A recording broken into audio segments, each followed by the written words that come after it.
É natural que, diante de uma situação de conflito como essa que estamos passando, nos sentimos confusos, assustados, tristes e nervosos. Todos aqui estamos passando por esse turbilhão de emoções. O que estamos tentando fazer é viver um dia de cada vez, buscando recurso dentro de nós para não sucumbirmos diante de tudo que nós estamos passando. Entretanto, sabemos que a capacidade de resiliência ela é variável. Agradeço a todos que se juntaram a nós nessa manhã para pensarmos essas questões, mas principalmente para nos sentirmos mais próximos. As primeiras reuniões virtuais que fizemos aqui na sociedade, a coisa que mais se ouvia era: que saudade, quanto tempo. Havia, sem perceber de imediato, um receio não dito, e assim mesmo longe, pudéssemos reconhecer que estamos vivos e o outro também está acessível a nós. Então, hoje, o agradecimento especial vai para o Zusma, que aceitou o nosso convite. A Mariângela Helber é a nossa diretora científica, e ela vai apresentar os números logo em seguida. E a nossa vice-diretora científica, que é a Sueli Balaciano, ela vai pegar as perguntas que vocês vão mandar pelo chat para, o final, o Zusma responder. Vocês podem, quem não está acostumado, lá embaixo tem um balãozinho, só clicar no balãozinho que vai ter um espaço para vocês escreverem. Então, ao final, a Sueli vai trazer as perguntas para o Zusma, tá bom? Então, eu passo a palavra, as perguntas vão ser só no final, tá? E peço a palavra, então, passo a palavra para a Mariângela. Bom dia a todos, sejam todos bem-vindos. O professor José Alberto Zusma, ele é médico, psiquiatra da UFRJ, mestre em psiquiatria e saúde mental, doutor em psicanálise e faz parte do subcomitê da IPRA para a adição. Então, vamos iniciar nosso evento hoje, né? O doutor pode começar e depois a gente vai fazer as perguntas. Obrigada. Obrigado, Mariângela. Obrigado, Sueli. Obrigado, Rosa. Obrigado a todos pelo convite. Obrigado a todos por estarem aqui dividindo esse momento comigo.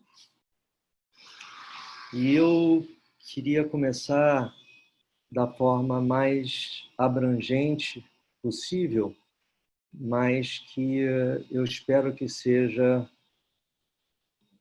o continente, né, que irá comportar todo o conteúdo que nós vamos conversar ao longo dessa live.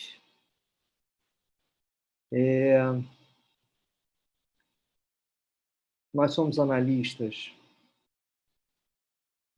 mas antes de sermos analistas, nós somos humanos. Aliás, só podemos ser analistas porque somos humanos. Porque se humanos não fôssemos, não teríamos a propriedade empática que nos permite nos irmanar com a dor daqueles que pedem a nossa ajuda. Então, essa característica é fundamental, embora não necessariamente nos proteja em algumas situações difíceis. Então, a primeira coisa que eu quero falar é sobre nós. Porque é onde tudo deve começar, segundo eu penso. O Luiz Antônio tem direito de discordar de tudo de mim no final, se ele quiser. Só se ele quiser. Mas nós começamos entendendo aonde a dor, a angústia, o desespero dos pacientes se encaixam em nós. Como nós sentimos isso. Nós temos uma realidade que a gente não pode negar. Nós trabalhamos com o mundo interno, mas nosso mundo interno ele é vinculado aos aspectos da realidade. Nós passamos por uma época ameaçadora, uma pandemia. Ontem eu vi na televisão e já morreram 20 mil pessoas. E nós estamos ainda em ascensão dessa curva, o que nos obriga a nos ver assim, que é um recurso que eu muito agradeço, porque não houvesse esse recurso, possivelmente a gente não poderia estar junto de jeito nenhum. Mas eu me lembro que há poucos dias atrás eu estava assistindo um enterro, uma missa. Na religião judaica, nos 7 primeiros dias depois do falecimento de alguém, a missa se chama Shivá, que é 7. São 7 dias de reza e de conforto à família. E, de repente, uma moça que eu não conheço falou assim, olha, vocês falam que é a mesma coisa, é tudo muito bom, a gente está se vendo, a gente se emociona, mas eu não gosto disso, não. Eu queria estar perto, eu queria estar abraçando, eu queria estar beijando, eu queria estar vivendo junto. Mas já que isso não é possível, que seja assim. Que eu mande meu beijo virtual, meu abraço virtual, e que a pessoa se sinta virtualmente acolhida por mim. Eu acho um ponto fundamental esse para começar. É diferente. É diferente. Eu há muito frequento congressos internacionais e a discussão dos atendimentos online já é antiga e, curiosamente, muitos defendiam a posição de que era igual. Eu uma vez assisti uma colega se apresentando no congresso que dizia assim, não, é a mesma coisa. O paciente deita na sala dele, como se fosse um divã, bota o computador atrás, e eu estou no computador, e a gente tem uma sessão normal. E a gente conversou um pouco sobre isso. Eu disse, olha, você pode até dizer que a sessão é boa, mas normal não é. Eu estou junto de vocês todos aqui e eu não sei como é que vocês estão respirando. Eu estou vendo o rosto de vocês e vocês estão vendo o meu rosto, mas vocês não sabem se debaixo da minha camisa eu estou de calça comprida ou estou de short. Se eu estou calmo, da cintura para cima, e meus pés estão nervosos. É muito mais cansativo o nosso trabalho online, porque a gente tem que perceber coisas que não alcançam os nossos sentidos. Eu comecei isso para dizer que há uma mudança no paradigma do nosso atendimento. Obrigatória, não por opção, obrigatória. Mas não é a única mudança e não é só na nossa profissão. Nós estamos vivendo uma mudança de paradigma que eu acho mais grave até do que essa. Que até pouco tempo atrás, se você amava alguém, a recomendação seria fique junto. Hoje, por amor, a recomendação é fique distante. Quer dizer, eu estou distante de todos vocês porque eu amo vocês. E isso é uma mudança grave de paradigma, ao qual nós talvez não pensamos muito, mas nós temos que nos habituar. Nós temos que ficar longe um dos outros. O ser humano é gregário por natureza. Nós precisamos de outros seres humanos para nos constituir humanos e para nos manter humanos.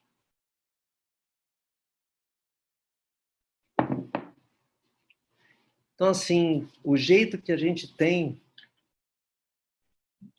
talvez até de poder pensar nisso, é entrar em contato com a nossa tristeza, com o nosso desânimo, com as nossas perdas. Acabamos de saber, antes de começar a live, que perdemos um colega da sociedade, muito querido. Não sei se foi por Covid, talvez não tenha sido. Mas hoje em dia, se a gente ouve que alguém morreu, o primeiro pensamento é perguntar se foi de Covid. As pessoas estão morrendo. Isso é muito doloroso para nós, mexe nos nossos fantasmas. A nossa distância nos afeta, nosso humor muda. Tem horas que a gente está mais animado, tem horas que a gente está menos animado. Para não parecer tão pessimista em relação a isso, esse ao vivo diferente, eu acho que foi o Luiz Antônio que falou isso um pouquinho antes, ou alguma outra pessoa a partir de algo que ele comentou, ainda é bom, porque significa que a gente está vivo. Então, estar vivo é o melhor. Mas é diferente.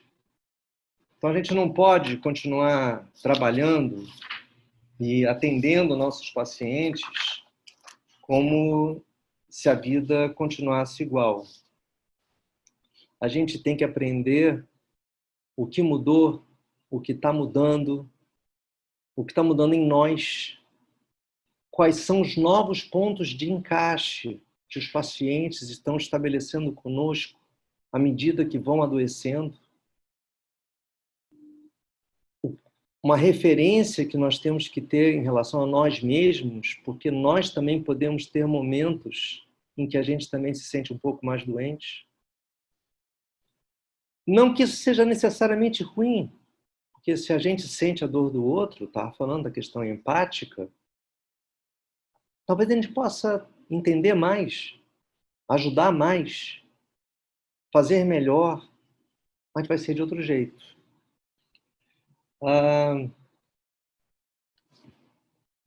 Freud tem um artigo fantástico, dos que eu mais gosto, que se chama O Mal-Estar na Civilização.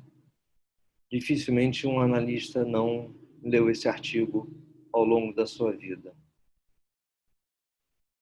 E ele defende uma ideia muito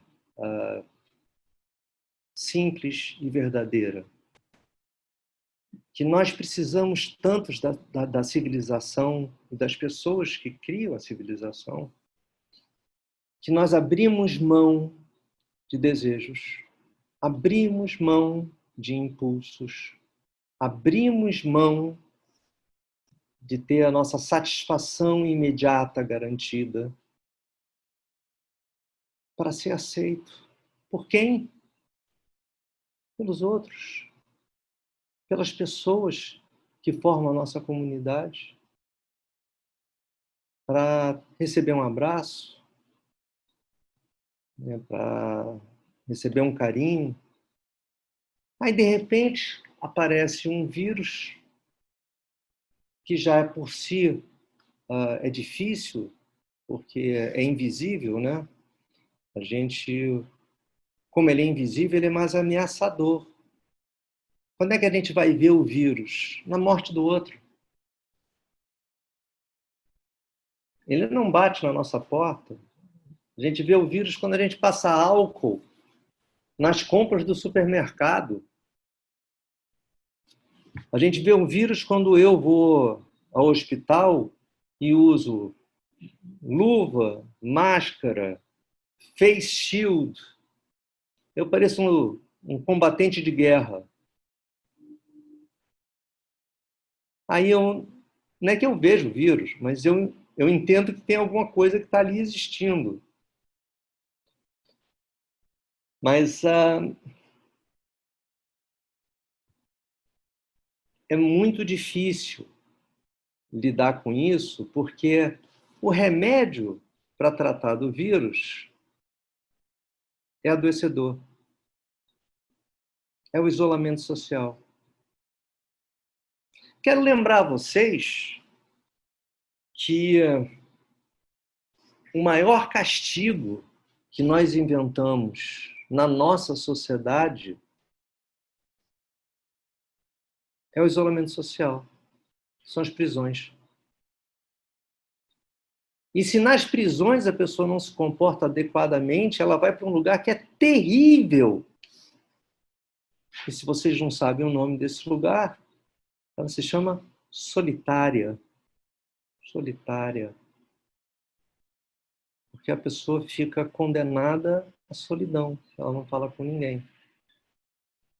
Então, é muito difícil para a gente. Esse vírus, ele atacou, ele não só nos ataca como pessoa, mas ele atacou as relações sociais, os nossos vínculos. Hoje em dia, no mal-estar da civilização, eu poderia dizer que nós temos todos os ônus e pouquíssimos bônus. Ficou muito pior. A gente suportava o ônus porque o bônus valia a pena. Então a gente abria a mão, a gente não roubava o sanduíche do coleguinha porque a gente queria que aquele coleguinha gostasse da gente. A gente não fazia o que a gente tinha vontade porque era contra a lei. E ser contra a lei significa que a gente seria punido por essa instância civilizatória. Mas hoje, com o coronavírus, os bônus ficaram muito menores. Nós pagamos ônus, nós não saímos, ficamos em casa. Eu devo estar uns, sei lá, que é outra coisa, a gente fica confuso, porque a gente vai perdendo essas orientações, essas referências, né? Então, eu não sei se estou em casa há 30 dias, ou há 45 dias, ou há 50 dias. Eu sei que eu estou tempo à beça.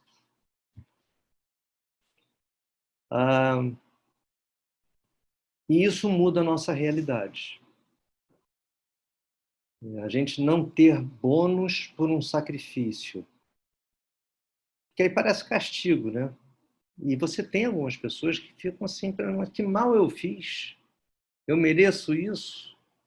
Porque o castigo social é um castigo merecido por algum delito que a pessoa cometeu, pensando na melhor das hipóteses.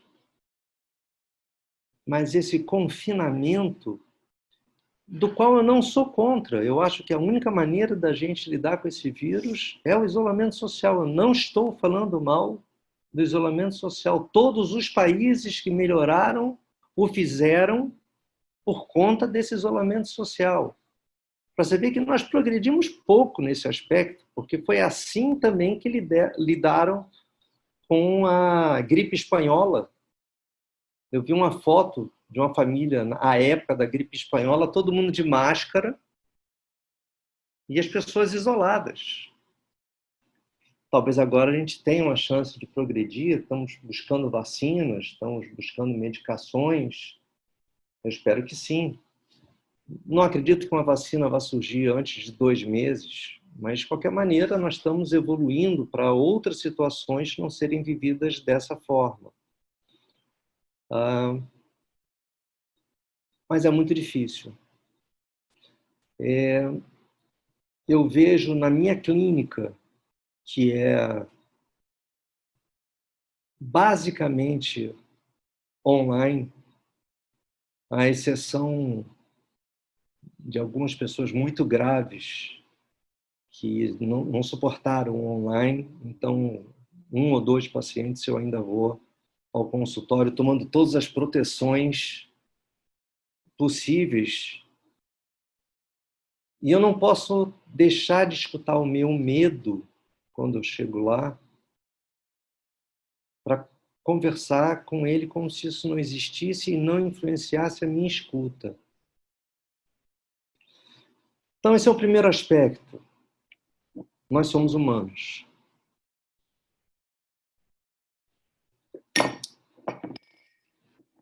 A segunda questão é a seguinte: sendo humanos e vivendo um clima de insegurança e ameaça, assim como acontece organicamente com o nosso sistema de defesa imunológico, né, que está pronto para nos proteger de agressões e riscos, nós temos as nossas defesas emocionais. Então, o primeiro aspecto, já avançando um pouco mais na dupla paciente-analista, é que, como resposta a esse clima de ameaça, as defesas aumentam, os sintomas aumentam. Toda defesa tem um custo, tem um preço. E as pessoas têm me procurado mais angustiadas, mais preocupadas. Os que têm transtorno obsessivo ligam para dizer assim: eu sempre soube disso. Eu estava com a razão. É que nem o hipocondríaco, quando morre, bota no epitáfio assim: eu não disse? Hoje a gente tem que lavar a mão o tempo todo, álcool o tempo todo.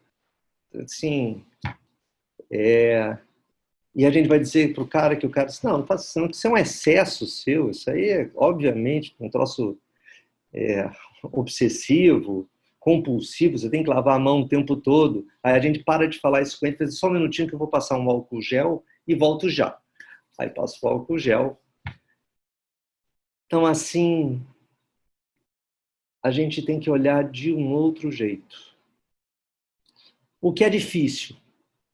E agora eu vou fazer uma pequena pausa para explicar por que isso é difícil.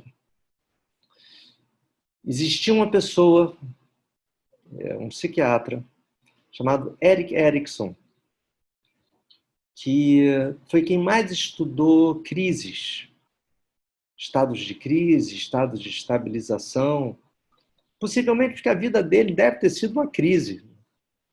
Erik Erikson, se vocês forem perceber, não deve ter tido pai nem mãe, porque ele inventou o sobrenome dele. É o mesmo nome dele acrescentado em inglês do nome de filho. Erik Erikson. É o filho de Erik. Erik, filho de Erik. Ele é filho dele mesmo. Foi quem mais estudou. E ele parte de algumas ideias muito interessantes, ou chega a algumas ideias muito interessantes, que a gente procura organizar pontos de estabilização. São aqueles pontos que a gente reconhece na vida, né? São as coisas que nos são comuns. É como a vida funciona e a gente entende que assim ela funciona e sabe dizer o que é melhor e o que é pior. E constrói os nossos sonhos baseado nisso. Mas algumas coisas acontecem que interrompem esses estados de estabilização. Não necessariamente coronavírus. Adolescência, algumas pessoas perguntaram das minhas meninas, eu falei, não são mais meninas. Cresceram. A adolescência é um estado de crise.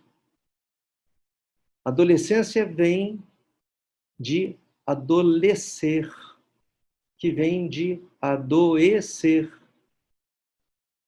Não é um adoecimento qualquer. Significa que nós éramos de um jeito, estamos mudando e ainda não sabemos como vamos ficar depois. A gente não sabe direito o que quer. Chegar para um adolescente e dizer assim, né, o que você quer fazer no futuro? Até existem algumas exceções que já tem essa resposta feita, mas a maioria não tem a menor ideia. Um adolescente, no início da adolescência, quando dá aquele estirão, quando cresce, as moças quando encorpam, acho que é assim que se chama ainda, né? Se tornam crianças superpoderosas antes de se tornarem adultos. Ficam mais fortes, ganham mais atributos, recursos. E dependendo de como elas viverem a crise, elas têm a chance de, quando alcançarem um novo ponto de estabilização, encontrarem a possibilidade de viver um mundo melhor. Um novo ponto, ou uma nova identidade, que seja uma identidade que lhes traga algum prazer ou alguma felicidade. Pois é. Isso aí é o que o Erik Erikson chamaria das crises normais evolutivas. Nós estamos numa crise. Não é normal e evolutiva. É uma crise imposta. Imposta. E tem muita gente que acha que quando tudo isso acabar, seja lá quando isso for, a gente vai voltar para o nosso mundo. Finalmente vamos voltar para o nosso mundo. Que bom! Vamos nos encontrar todos e a primeira coisa que a gente vai fazer é se apertar muito. Será? Depois de ter vivido 4, 5, 6 meses com medo de todo mundo, será? A gente vai ficar dando beijinho em todo mundo? Dando a mão? Vamos virar britânicos? Todo mundo se cumprimentando com a cabeça?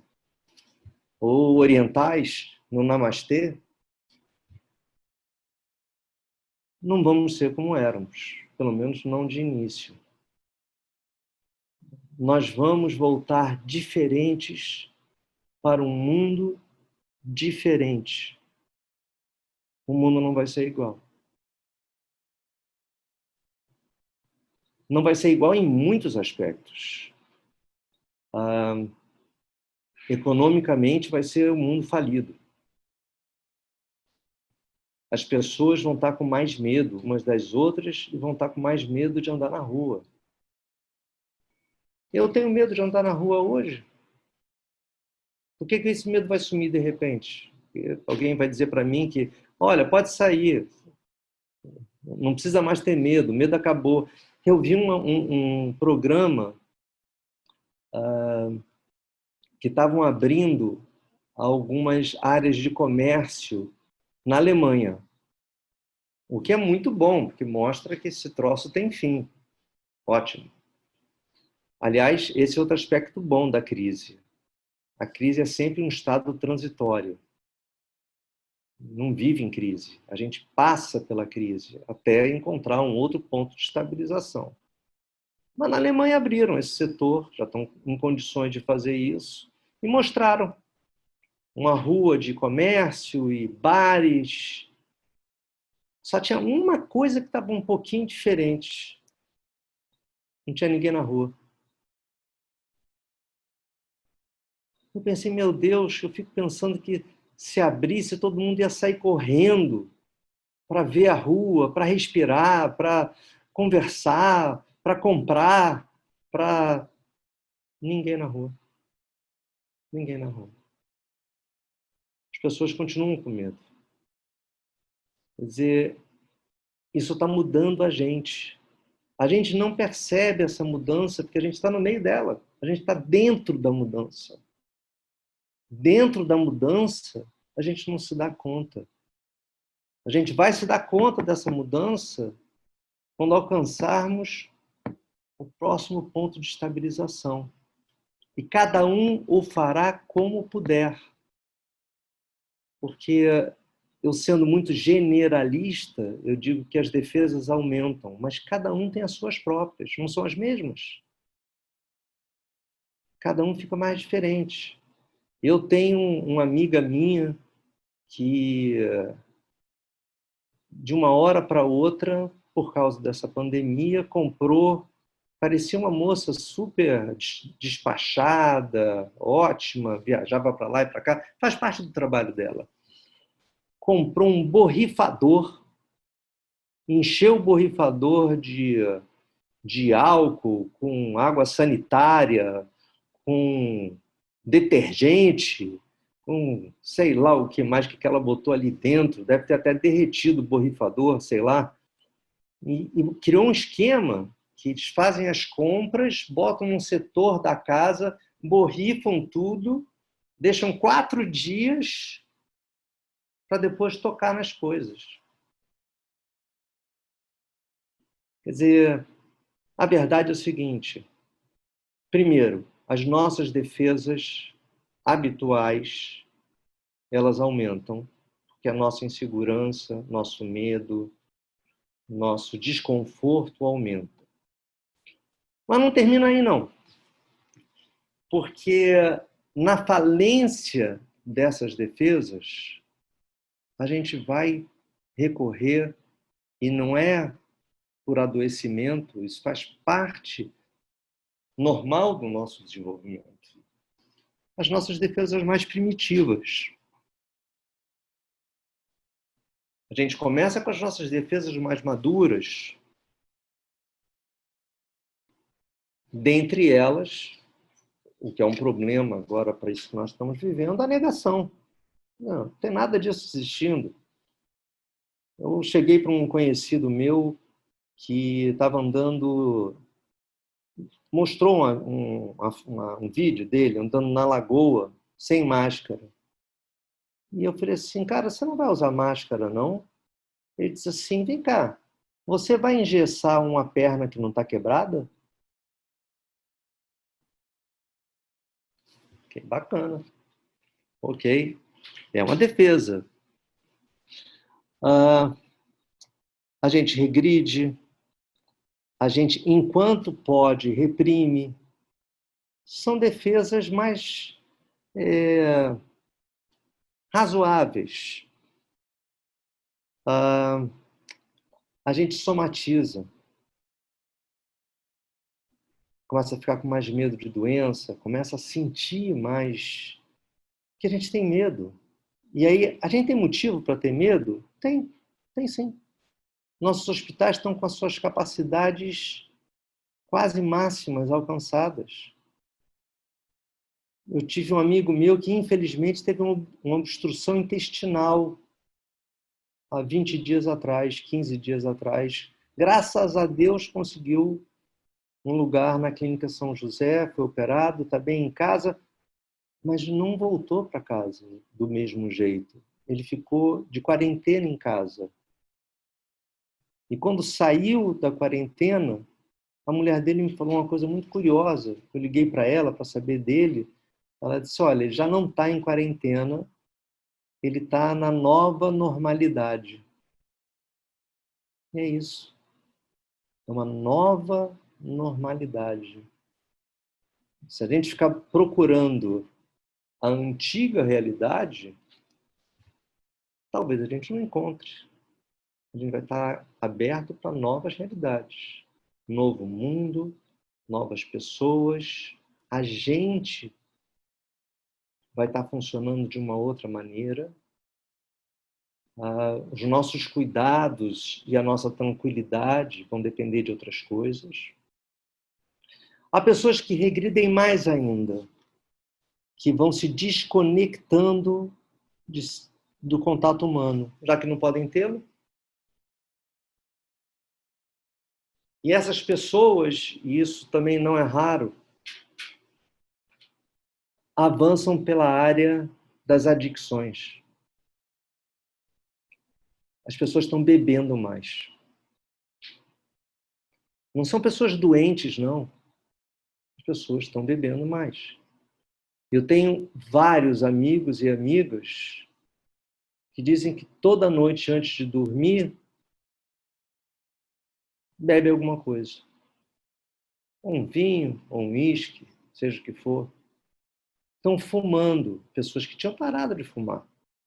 Estão fumando mais. Porque essas coisas estão sob o nosso controle, quando a vida saiu do nosso controle. Essas coisas a gente não precisa ficar longe, e das pessoas a gente precisa. Então, eu vejo que, seja qual for o cenário futuro, talvez nós tenhamos que lidar muito com essa situação, né, das pessoas, muitas terem substituído pessoas por coisas, tentado aprender a viver sozinho, ou mais sozinho, o que tem um preço.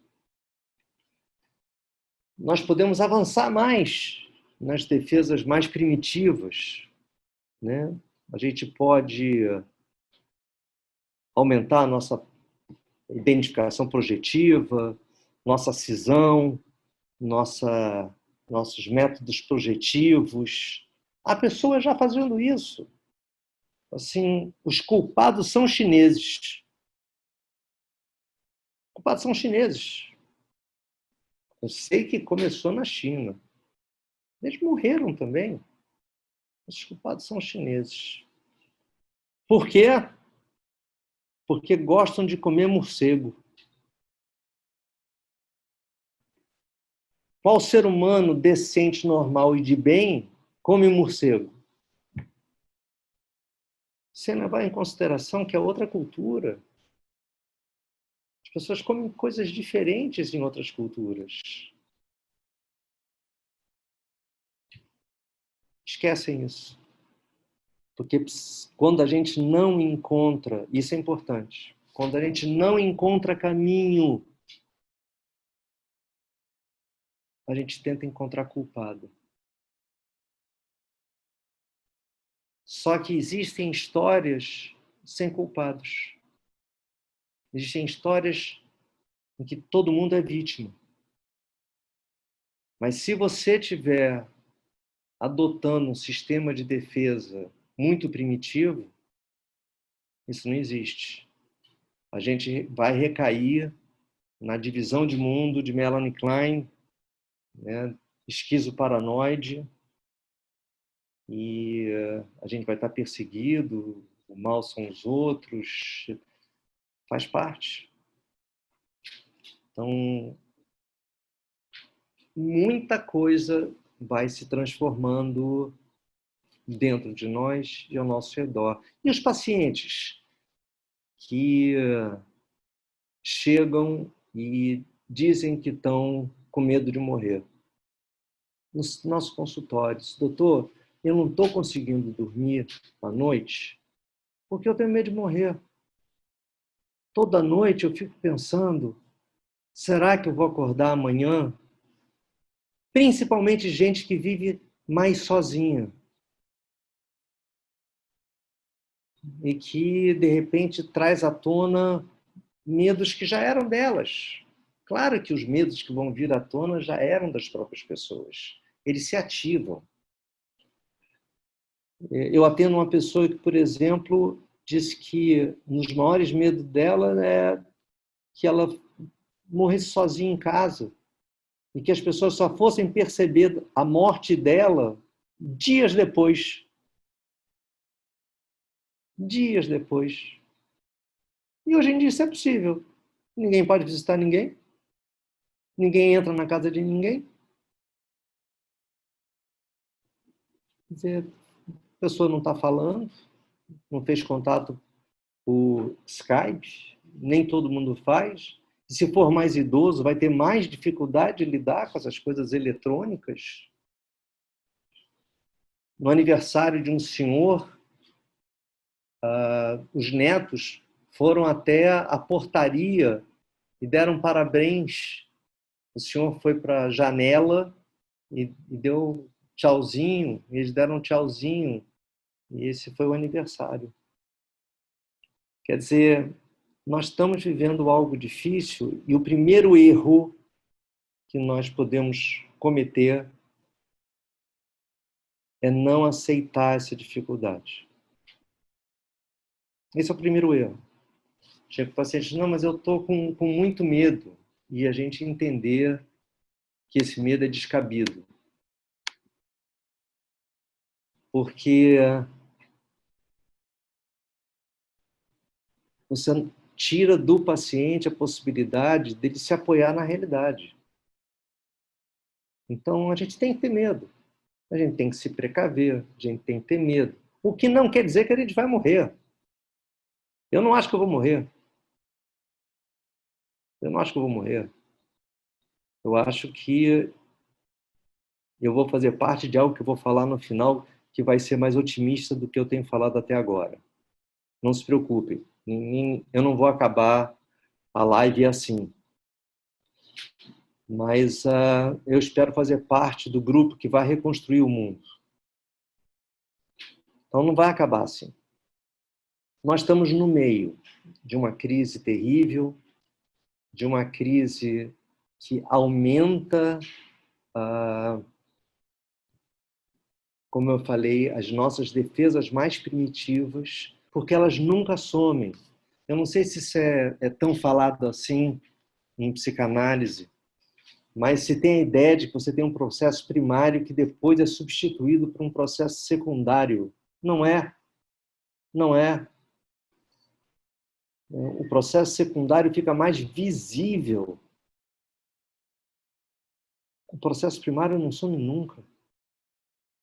Aliás, Freud nunca fez desaparecer nenhum conceito dele. Os conceitos vão se somando, se sobrepondo, mas desaparecer. Só a questão da ansiedade, né? Que ele dizia que era o problema, que depois mudou e virou um sinal. O que é verdade. Mas nós estamos ansiosos porque isso está sinalizando que as nossas defesas estão se rompendo. Porque a nossa forma de se organizar internamente está se modificando. E isso é ansiogênico. Nós estamos ansiosos. Eu vou falar só um pouco mais e vou parar para abrir para questões.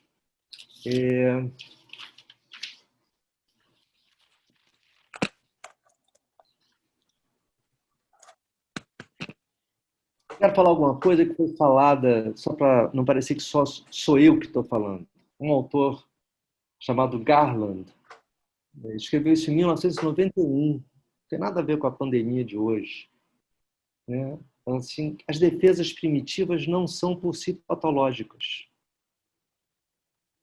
Elas, às vezes, vêm para nos ajudar diante de uma dor que é imensa. Elas se tornam patológicas se elas se mantêm, se elas perduram nesse estágio. Se a gente não pode depois ir recompondo as nossas defesas habituais.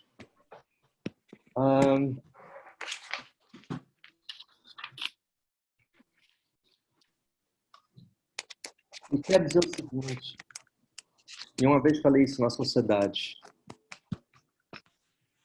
que há uma outra coisa que é muito complicada e tem a ver com a circunstância da gente substituir pessoas por coisas. E a gente sair do eixo dos objetos transicionais de Winnicott, que evoluem para o pensamento simbólico, e migrarmos para o eixo dos pensamentos transitórios, que é um conceito de Joyce McDougall, que são concretos. Os objetos transitórios são substitutos. Substitutos dos objetos verdadeiros. Quem escreveu recentemente sobre isso, em 2019, foi um cara chamado Patrick Casement. Então, assim, a gente substitui objetos verdadeiros por objetos transitórios, que servem para diminuir nossa angústia do momento, porque nós não vemos saída. Então, o que nós podemos fazer como analistas? Quando um paciente pede a nossa ajuda. Em primeiro lugar, não negar a realidade. Segundo, vamos pensar o seguinte, dependendo do nosso estado de ânimo, nós pensamos no nosso futuro. E, para falar a verdade, dependendo do nosso estado de ânimo, nós mudamos o nosso passado também. Às vezes você faz psicanálise que o futuro vai ficar diferente, vai ficar melhor. Nós mudamos o passado e nós mudamos o futuro, porque tudo está lastreado no presente. Se eu estou deprimido, eu posso lembrar de tudo de ruim que aconteceu na minha infância e ter sido uma infância horrorosa. Mas se eu estou melhor, eu posso lembrar dos aspectos que não foram tão ruins assim. A infância fica melhor. A gente muda o passado. E a gente tem a chance de sonhar com um futuro que a gente não conhece. Então, a gente pode ajudar o paciente a entender a transitoriedade desse momento e a liberá-lo para que ele não fique preso no tempo. Nós estamos presos, isso é importante, nós estamos presos no espaço, que a gente não pode sair de onde a gente está. A gente não está preso no tempo, que a gente não pode viver sem sonhos. Então, ajudar os nossos pacientes a continuarem sonhando, porque a vida continua. Nós estamos vivos. Que a gente ajude a construção de sonhos, de planos, mesmo que esses se modifiquem depois. Mas a gente não vive sem isso.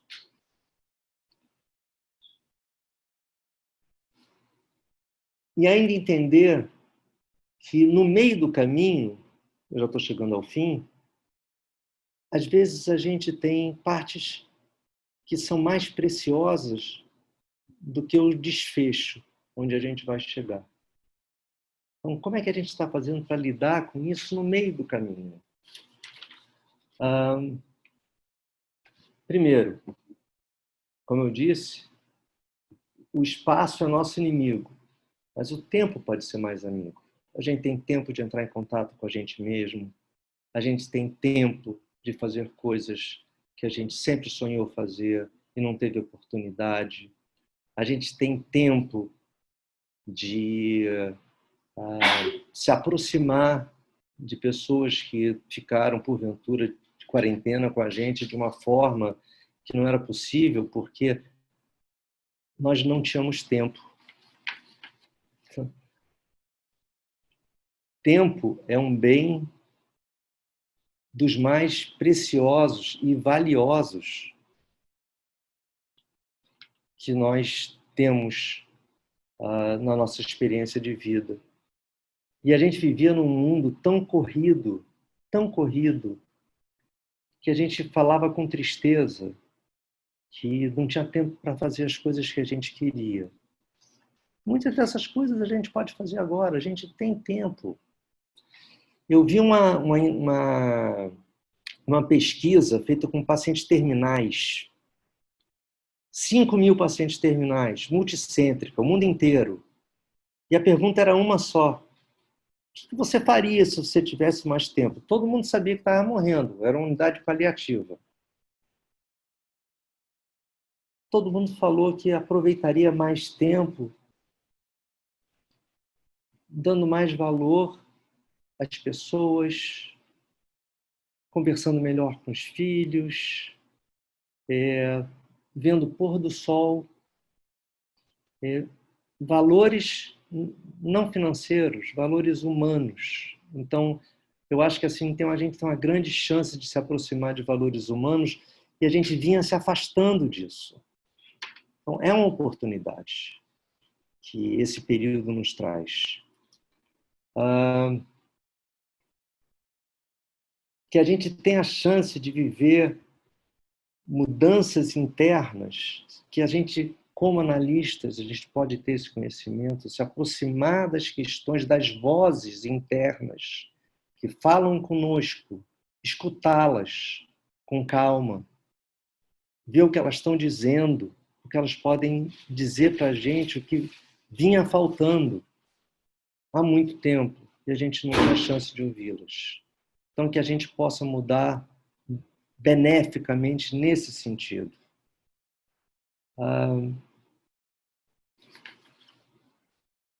E fazendo isso, a gente pode ajudar os nossos pacientes, porque eles também têm essa oportunidade de escutar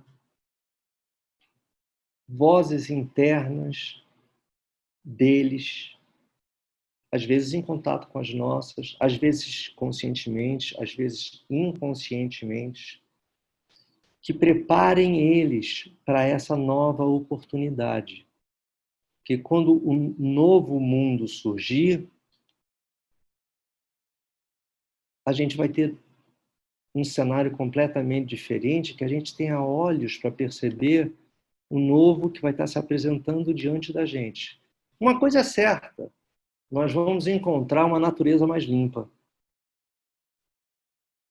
Eu estava vendo um programa que mostrava uma cidade, eu acho que era no Japão, na China, de tão poluída, ninguém via estrela. E as pessoas estavam vendo o céu estrelado.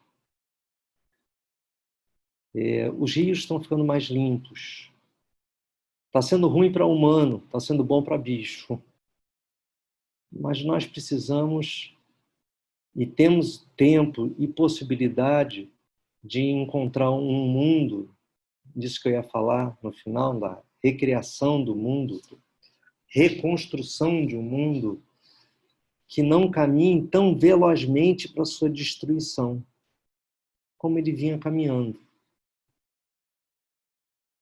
Então, se há alguma coisa de bom, e não é pouco bom, é muito bom, é parar, não para morrer, mas para recomeçar.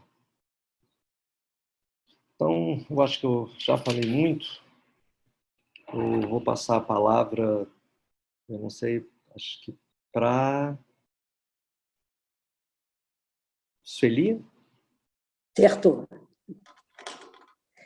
Então, vamos lá, né? Quer dizer, primeiro, José, a Comissão Científica da Sociedade Psicanalítica do Rio de Janeiro agradece muito a você. Você nos apresentou um trabalho muito profundo, denso, rico, né? Na verdade, assim, um mosaico de afetos, né?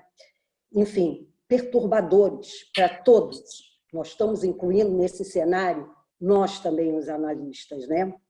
Mas o que eu achei também muito importante, que é mesclado também a esperança e a eros e ao amor. Isso é fundamental, né? Sem esses ingredientes, realmente o viver fica impensável, né? Enfim, tudo muito estimulante, né? Para a gente pensarmos aqui juntos. Estou convocando todos, convidando todos a pensar juntos. Então, nós vamos abrir um espaço agora para os colegas se manifestarem com perguntas pelo chat, tá? E também gostaria de agradecer a presença virtual de todos nos nossos eventos, agora na versão online da Sociedade Psicanalítica do Rio de Janeiro, tá? Então, vamos abrir o chat, porque, como eu te falei, estímulo que não falta, né, para as perguntas. Vamos lá. Aqui nós temos uma. Oh, já tá, não é uma, já está vindo uma avalanche delas. Deixa eu ver se eu consigo... A primeira fui eu que escrevi, e está escrito Mariângela, eu não entendi por quê. Não, deixa eu ver, deixa eu pegar aqui do início, tá? Tem a Maria do Carmo. Não, Mariângela só deu bem-vindo, né? A Cláudia também, eu vou ler um pouquinho, que eu acho que isso é uma forma também de cumprimentar, né? A Cláudia falou bom dia, bom dia. Agora, Mariângela Relvas... Não. Começa com Maria do Carmo, que são objetos verdadeiros, eu acho. Não, eu estou procurando porque veio uma porção de ideias mesmo. Então, nós podemos começar isso, né? Quando a Maria do Carmo pediu para você definir o que são objetos verdadeiros. Querida Maria do Carmo, primeiro, saudade de você. Bom te ver. Embora esteja vendo só o seu nariz e a sua testa. Agora melhorou. É claro que nós, ao longo do desenvolvimento da gente, constituímos no nosso self os objetos do self que são nossos, são internos e são objetos verdadeiros. Mas isso não quer dizer que eles não precisam de uma alimentação do mundo externo constantemente. Se esse alimento desaparece, tanto o objeto externo como o objeto interno, reciprocamente, precisam se alimentar. Se você... Eu tive uma experiência minha. Eu, quando adolescente, fui para Londres. Tinha muitos amigos aqui. E o tempo foi passando. De repente, eu fui fazendo outras amizades, ou fui ficando mais sozinho. E eles foram sumindo de dentro de mim. Aí você pode dizer o seguinte, não, mas tem alguns que são mais constituintes. Eu acabei de falar que essa semana assisti uma reza de uma mãe de uma amiga minha, muito querida, que faleceu. Ela vai morar para sempre dentro dessa moça. Não é o fato dela ter morrido que vai fazê-la desaparecer. Mas ela vai se posicionar de uma outra forma. Então, os objetos verdadeiros são os objetos que ganham da gente maior representação, maior intensidade libidinal e que têm a possibilidade de durar, que nos constituem como pessoa. Mas quando eu digo que a gente está em transição e mudando como pessoa, eu estou querendo dizer que a gente não está tendo uma estimulação par a par do que é externo e do que é interno. E isso muda os dois mundos. Muda o mundo externo e muda o mundo interno. Não sei se isso foi suficiente para lhe responder, mas com curto tempo fico por aqui. Se mais, conversamos depois. Bem, uma outra pergunta, de Cristina Otero. Gostaria que você pudesse falar um pouco mais sobre a dimensão da simetria e assimetria na relação analítica em tempos de Covid. Há sempre uma assimetria entre o analista e o paciente. É preciso que haja, é preciso que seja assim, é preciso que o analista não fique preso no mundo que o paciente se sente aprisionado, que ele possa enxergar outros aspectos, ver talvez um pouco além, que possa convidar e caminhar junto com o seu paciente por diversos caminhos. Quer dizer, muitas vezes o paciente chega preso num caminho só. Enquanto caminhando por caminhos diferentes, caminhos novos, essa assimetria talvez diminua um pouco, porque eles estão caminhando juntos. Talvez ela acentue quando o paciente para e não vê mais caminho para seguir. Porque aí é o nosso papel de dizer, vira um pouco para a esquerda, que ali também tem um caminho bom para se ir. Você se aproximou demais da árvore, esqueceu da floresta. Vamos lá para ver se lá pode ser melhor do que esse, porque aqui você está parado. Então vamos caminhar juntos. Então a simetria é importante, ela é fundamental, a gente precisa enxergar um pouco além. E a simetria também, sob certo aspecto, é importante, porque nos momentos que a gente pode sentir algo muito parecido com o paciente, isso é informação fundamental para o próprio tratamento. Quer dizer, quando a gente sente o que o paciente sente, pode ser o paciente falando com a gente de uma maneira muito particular, de uma maneira inconsciente. E a gente tem que manejar isso dentro da gente para encontrar outras visões. Então, mais ou menos isso. Ótimo. Alicia Lizondo. Como lidar com o silêncio nos atendimentos online? Eu sou das que tenho questionado a PSC à distância em artigo publicado na Revista Brasileira de Psicanálise.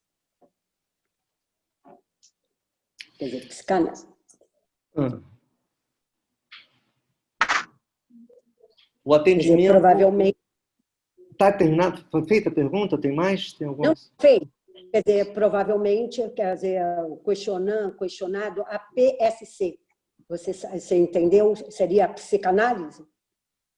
A distância? Seria isto, né? Porque ela abreviou, né? Tá certo. Deu para compreender? Deu para entender.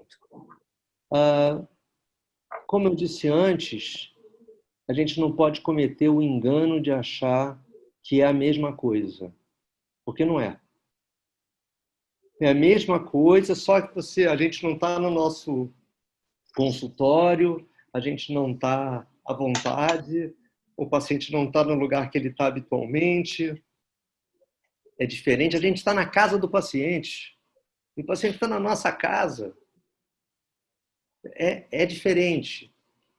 A questão do silêncio, no entanto, não é um problema só desse momento online. Nós temos pacientes de consultório com os quais a gente tinha que conviver com imensos silêncios. O online torna mais difícil, como eu disse antes, porque ele restringe o nosso campo de visão. Eu disse, a gente não vê o pezinho mexendo, a gente não pode ouvir direito a respiração do paciente, como é que o paciente está se posicionando onde ele está. Então, isso torna a situação um pouco mais complicada. Eu acho que online a gente tem que ser um pouco mais ativo do que nos nossos consultórios. Não deixar esse silêncio ficar muito grande, porque nós temos menos recursos sensoriais para chegar perto do paciente. Então, a gente precisa que ele fale para poder ajudá-lo.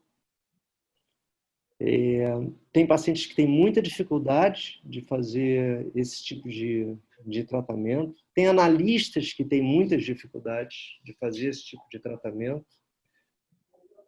Mas eu acho que, assim, em situação de silêncio online, a gente deve ser mais ativo do que em situação habitual de consultório. Isso. Ok. E agora uma pergunta da Débora, né? Da nossa Débora. E, óbvio, eu percebi que você já respondeu uma parte, tá? Mas eu vou apresentar aqui a pergunta dela.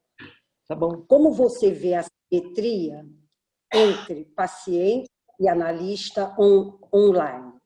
Estamos todos no mesmo barco ou na tempestade na qual cada um está no seu barco? Não. A simetria continua sempre, faz parte do nosso tratamento. A gente tem que oferecer um pouco mais ou enxergar um pouco mais do que o paciente é capaz de enxergar. Senão, não faz sentido ele pedir nossa ajuda. A gente só vai poder chorar junto. Então, a simetria, ela continua. Ela continua. E no mesmo barco sempre estivemos. Porque o setting é isso. É entrar no mesmo barco, mas com funções diferentes. E a nossa função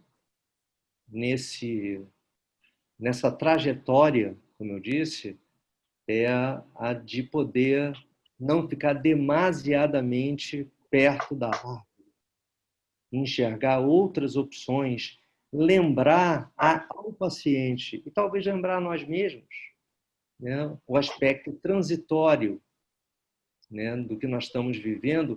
E quem sabe, para eu parecer otimista, agora no fim, assim, quem sabe lembrar que o mundo que nós vamos encontrar pela frente pode ser um mundo melhor. Isso me fez até lembrar um trecho de Freud, que eu encontrei por acaso. Manda para mim o link, vamos entrar pelo meu aqui. Manda o link. É muito curto. Eu acho que é o trecho mais otimista de Freud. É o artigo mais otimista de Freud que eu conheci. Eu já li Freud tantas vezes e eu tinha passado por ele. Foi escrito em 1915, na guerra. E é sobre a transitoriedade. É um artigo Ela vai ter que extremamente aceitar, né? otimista. Freud tem Não artigos sei se ela tão... vai aceitar. Deixa eu pegar então, espera um pouquinho. E ele é muito otimista, esse artigo. Ele fala de um doutor que reclama passeando com ele, eu não sei se em tratamento, porque naquela época, às vezes, ele tratava andando com as pessoas e tal, que a beleza da primavera ia se perder com a chegada do outono e do inverno. E Freud, eu anotei isso aqui, espera aí, um segundo só, está aqui. E Freud responde, ou responde para ele, ou elabora isso para si mesmo, e diz o seguinte: no fundo, nada se perdeu na civilização com a descoberta da sua fragilidade. Reconstruiremos tudo, e talvez em terreno mais fértil e de forma mais duradoura. Isso é Freud, não fui eu. Uhum. Sim. Aquele otimista, Freud otimista, né?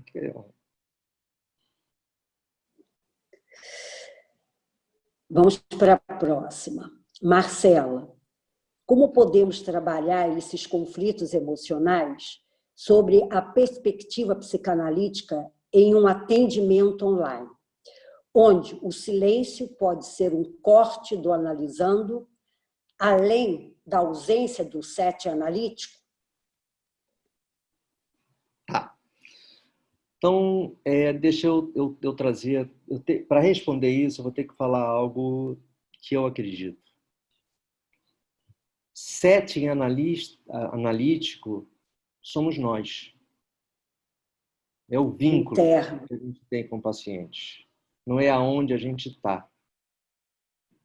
A gente tem que entender que o setting pode mudar. O ambiente em volta muda, as cores mudam. Essa circunstância de nós estarmos... Eu atendo paciente que está na cama, me leva para a cama lá para conversar comigo. E às vezes brinco com isso. Eu tive uma paciente que me levou o celular dela, o computador, para a cama e começou a sussurrar. Eu disse: vem cá, você me levou para a cama e está sussurrando? A gente está vivendo num clima de amor? É isso que está acontecendo? A gente tem que aprender a lidar com esses novos sentidos, né, que esse novo momento apresenta para a gente. Quer dizer, mas a assimetria, ela não pode ser perdida, porque aí o tratamento acabou, não é mais tratamento.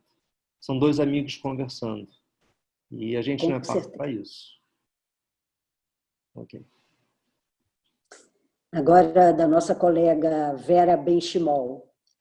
Gostaria de saber da sua experiência com pacientes que não aceitam o atendimento online. Vera, isso é uma pergunta muito difícil. Se for paciente novo, no momento, porque eu tenho medo, eu não aceito. O paciente liga e fala assim: olha, eu só aceito se for presencial. Se for paciente novo, eu não aceito. Eu tenho alguns pacientes antigos, como eu falei, que têm muitos danos emocionais, que eu conheço há muitos anos, que tentaram fazer online e se desorganizaram muito. São poucos, é uma raridade, são alguns poucos, mas a esses pacientes eu entendo que se eu não tiver algum jogo de cintura, se eu não puder ser empático com eles e abrir exceções, eles não vão poder estar comigo e eu não vou poder ajudá-los. Então eu boto aquela paramentação toda e vou para o meu consultório e atendo eles. Mas são muito poucos. E são muito poucos esses que pedem, não porque eles têm medo, porque eles podem, inclusive, negar toda essa realidade. É porque, se eu negar a realidade junto com eles, a gente fica louco junto. Então eu falo: olha, é perigoso, eu tenho medo, vou fazer isso por você, a gente se entende há muito tempo, eu sei que você está ficando muito desorganizado.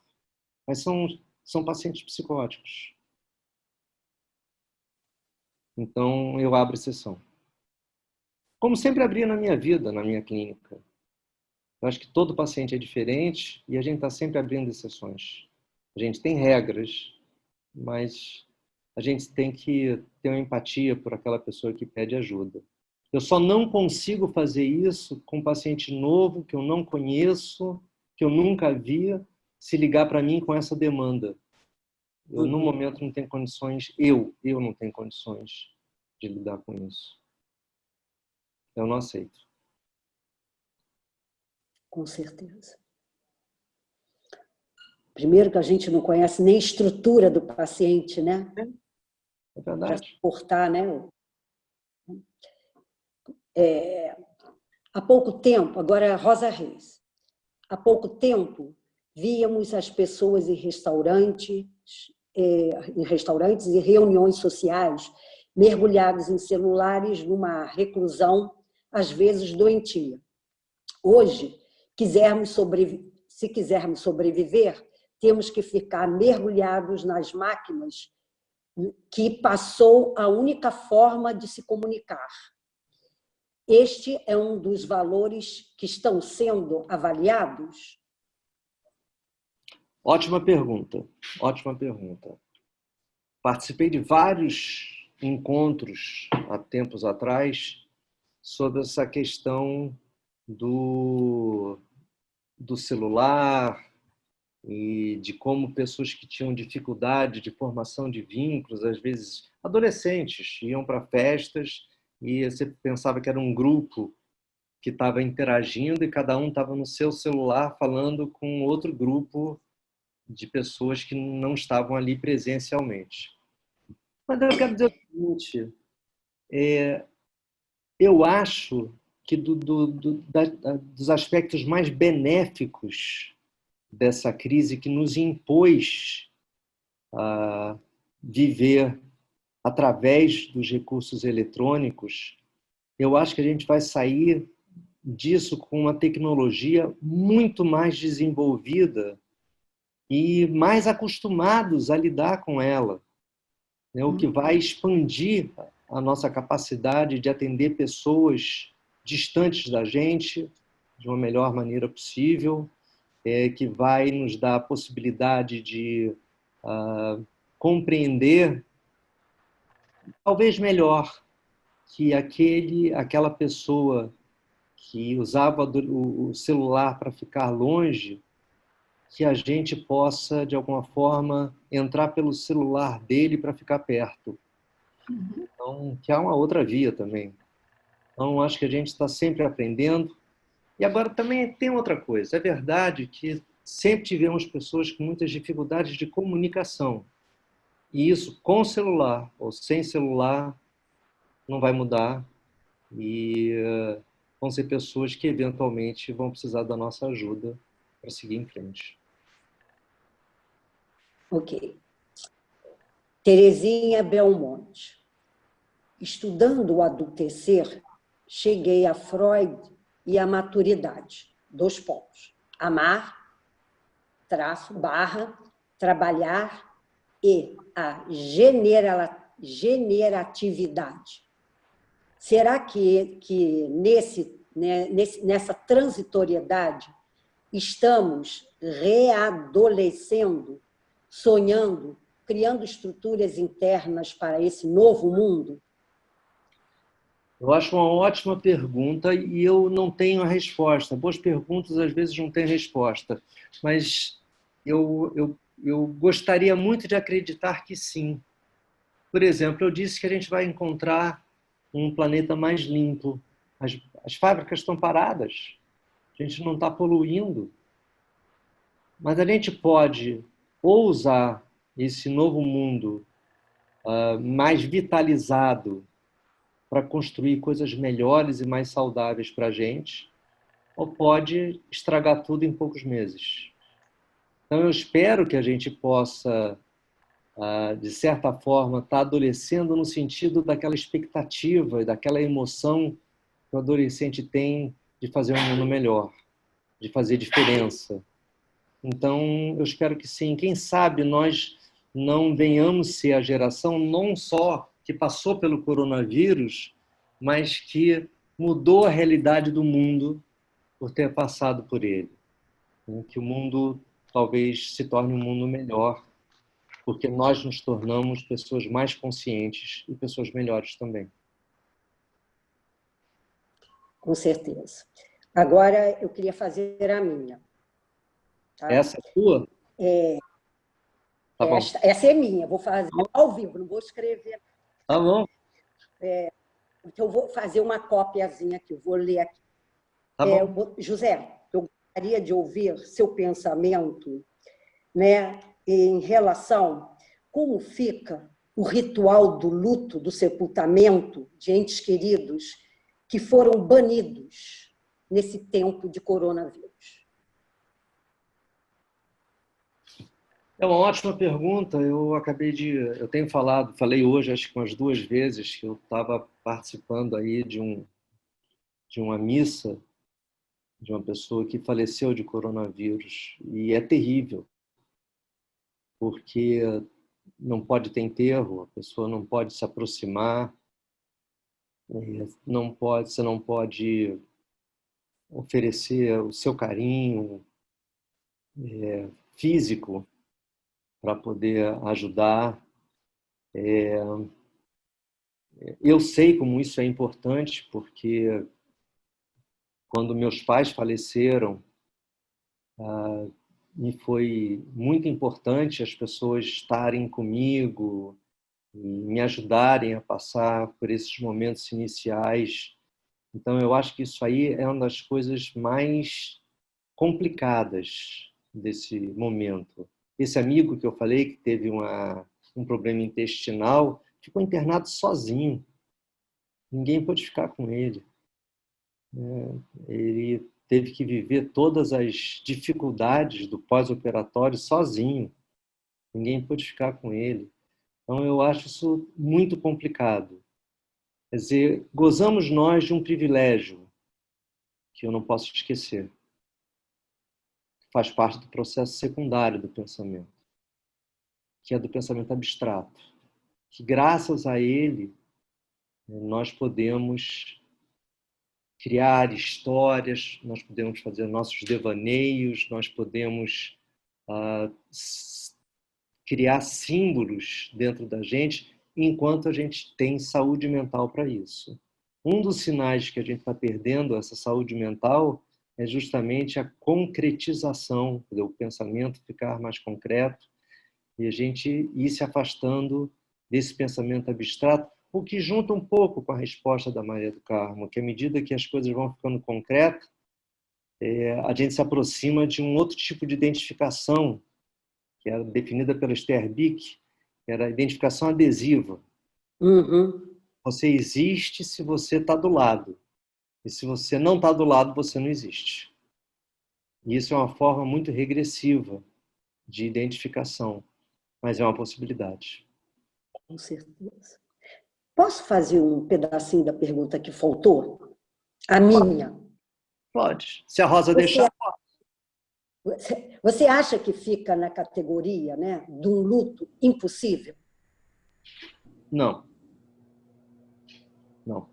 Não é porque a pessoa não pôde se despedir que o luto se torna impossível. O processo é um processo interno, de um investimento da libido em nós mesmos, uma representação da pessoa que passa a ocupar um lugar dentro de nós. E, se for adequadamente vivido, ele se soma ao que nós somos e nos torna uma pessoa com mais possibilidade de fazer boas escolhas e seguir em frente com a vida. A melancolia é diferente. Na melancolia você rompe com você mesmo. Você perde o contato com você. E não há coisa pior no mundo do que a solidão de perder o encontro com você mesmo. E aí é muito difícil. Então, nesse caso, eu acho até que a pessoa precisa buscar ajuda profissional. Aí entraria o luto impossível, né? Na melancolia. Luto impossível, na melancolia. Perfeito, entendi. Bem, as perguntas terminaram E agora vamos devolver, né, para a nossa presidente fechar, né? Tem mais alguém que quer fazer alguma coisa? Poderia devolver para esse Zuma, queria fazer mais alguma Sim. observação, alguma coisa que ele gostaria de falar? O Luiz Antônio está doente? O Luiz preocupado com Antônio. isso. Eu olhei e falei, ele está tímido demais. Estou assustada com isso, nem me fale. Não vírus não, tá, Luiz Antônio? Espera aí. Abre o microfone. Eu vou dar o microfone para ele, para a gente saber que ele está Você ficou vivo. com o Luiz Antônio? Se ele tiver, a gente já cuida dele já. Ele está tentando tirar o mudo. Espera aí, Luiz Antônio, deixa eu tentar. Bom que você lembrou do Luiz Antônio. Não sei o que houve lá, que não estou Enquanto o Luiz Antônio não consegue abrir o microfone, eu tenho fé que você vai conseguir, não desiste. Bom, Luiz Antônio está levantando a mão a hora. Abriu. Eu não fiz. Primeira coisa, eu quero te agradecer. Só um minutinho, antes de falar, que eu esqueci de falar um troço muito importante quando eu falo de paradigmas. Coisas pequenas que a gente não nota, né? E que hoje em dia ficam mais complexas, né? Quando a gente se despede, daqui a pouco a gente vai estar se despedindo, e vai dizer até amanhã. O que quer dizer até amanhã nesse cenário? Né? Como é que isso funciona dentro da gente? A minha mulher, por exemplo, eu tenho 2 filhas adolescentes no Rio de Janeiro, né? Covid, antes de Covid, mas ela faz o café da manhã depois do jantar. Acabou o jantar, ela corre e monta o café da manhã. Eu sei que nisso aí está a esperança que no dia seguinte todos nós vamos nos reencontrar. Então nós estamos nas pequenas coisas que fazemos, sempre contando com um reencontro, com um futuro. E essa situação do Covid afeta, nos fere, porque coloca sempre um ponto de desconfiança dentro da gente. Tendo dito isso, acho que o resto do dia inteiro é seu, Luiz Antônio. Não. A primeira coisa eu quero te agradecer. Não abusa dele. Você nos deu uma mensagem de esperança, né? Isso eu acho fundamental para a gente. Agora, e permitir encontrar com vários colegas a cores, ao vivo, e não posso, senão teria o abraço. Mas você me chamou a atenção, e eu desde o início eu queria escrever alguma coisa, mas eu sou estreante nisso e não achei o balão no meu telefone para poder fazer a pergunta. Eu estou vendo isso. Aqui tem uma bola. Eu estou falando, eu estou pensando muito nisso que está acontecendo, como o que o Freud chama de angústia real pelas intempéries, que a gente não consegue fazer domínio psíquico, não consegue gastar o representante do instinto de morte dentro da gente. E nós estamos cercados por ele agora, por essa coronavírus. E outra coisa, que já está em mutação.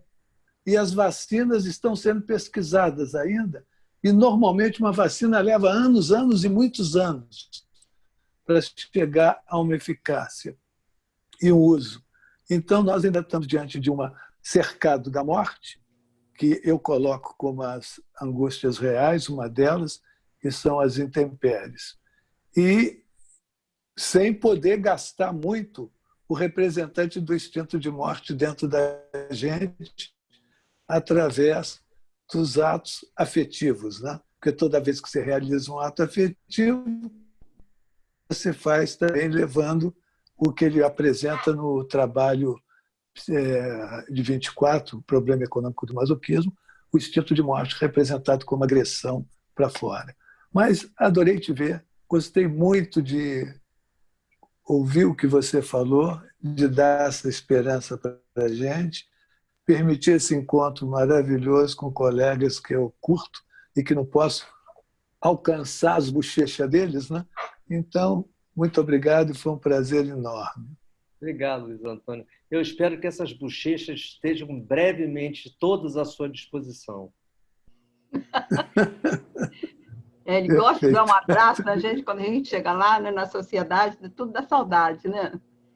Bom, eu estou vendo aqui que tem também alguns comentários de gente agradecendo, elogiando bastante, gente sendo grata pela manhã de hoje e também pela esperança que você trouxe nessa sua palestra de que, diante de tanta coisa difícil, né, há uma possibilidade de esperança, né, da gente, todos nós, sobrevivermos e nos adaptarmos ao novo mundo que vem aí.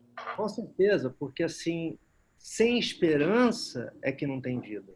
Exatamente, exatamente. Eu gostaria muito que vocês continuassem acompanhando a nossa programação. A próxima que vem vai ser no dia 13 de junho, Roberto Santoro.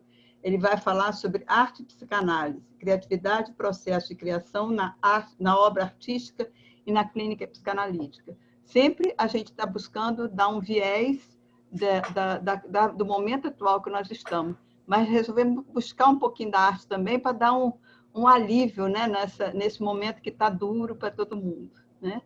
Então, muito obrigada, ao Zuzman, muito obrigada, Sueli e Mariângela, que ajudaram a organizar esse evento, e aguardo todos aqui na próxima vez, só pedindo de novo para ficar todo mundo atento para essa questão da gente poder colocar sempre o nome para ficar fácil para a gente identificar. A gente tem esse cuidado com medo de acontecer invasões desnecessárias, desagradáveis à nossa reunião.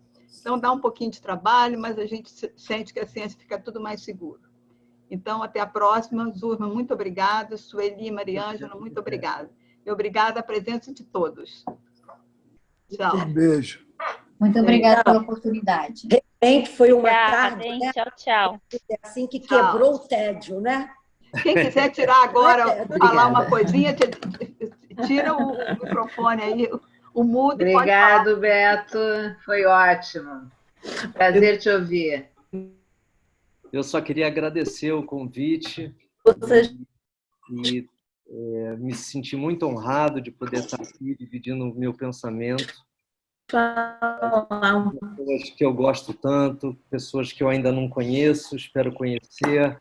Enfim, ter a chance de poder passar esse pedaço da minha manhã com vocês. Como a moça lá, a Shiva, falou, não é a mesma coisa de estar junto, mas certamente é o melhor possível. É É verdade. o melhor possível. Muito bom te escutar, Beto. Beto, muito bom te escutar. Obrigada Como pelas sempre. contribuições. Obrigada. Obrigado, Beto. Até a próxima. Obrigada. Até a próxima. Um abraço a todos. Um abraço. Obrigada, abraço.